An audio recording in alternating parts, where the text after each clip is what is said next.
ఇది వరకు లాంటి భారతదేశం కాదు, ఇది కొత్త భారతదేశం ఇది. ఎందుకంటే మేము చాలాసార్లు విసిగిపోయి ఉన్నాం, మీ ఇష్టానికి వచ్చి కాళ్ళు చంపుతానంటే ప్రాణాలు ఎలాగపోతాయి మాకు తెలుసు. As well as will fight and let our life go. దాన్ని సిద్ధపడే వచ్చాం రాజకీయాల్లోకి. ఉట్టిన ఎందుకు వస్తాం? పదవులుగా? పదవులు లేకపోతే మనకి ఏమొస్తుంది? ఇంకా బాగుంటుంది పదవులు లేకపోతే, స్ట్రెస్ ఉండదు.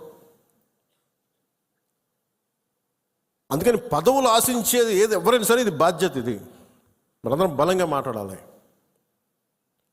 అలాగే ఈ సందర్భంలో పోయిన ప్రాణాలని మనం ఎలాగ తిరిగి తీసుకురాలేం. పెద్ద ఎర్నింగ్ మెంబరు చనిపోయాడు కుటుంబంలో, మధుసూదన్ గారి కుటుంబంలో. సో మనందరి తరపున, మీ అందరి తరపున, పార్టీ తరపు నుంచి ఆయనకి ఒక 50 లక్షల రూపాయలు ఆయన కుటుంబానికి అందజేస్తున్నాం. అని నాకు ఎప్పుడు డబ్బులు అనౌన్స్ చేయడం ఇబ్బందిగా ఉంటుంది.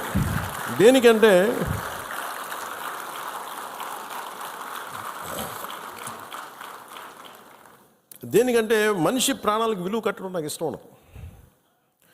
కానీ కొన్ని సందర్భాల్లో అది చిన్నపాటి ఊతం అవుద్ది అంతే.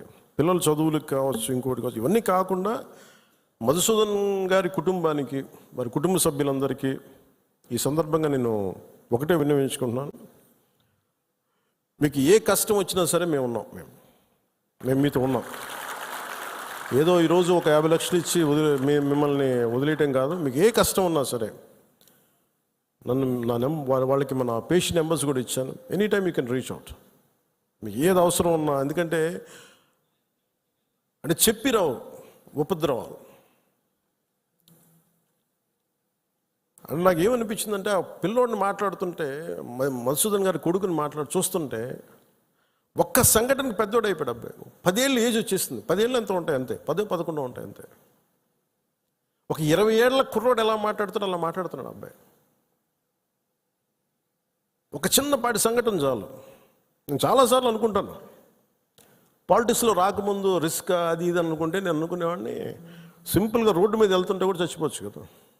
As well as embrace an ideology, ఒక భావజాలాన్ని పట్టుకోండి. దానికోసం చనిపోతే మంచిది కదా, ఉత్తి పుణ్యాన్ని చచ్చిపోవడం కంటే కూడా.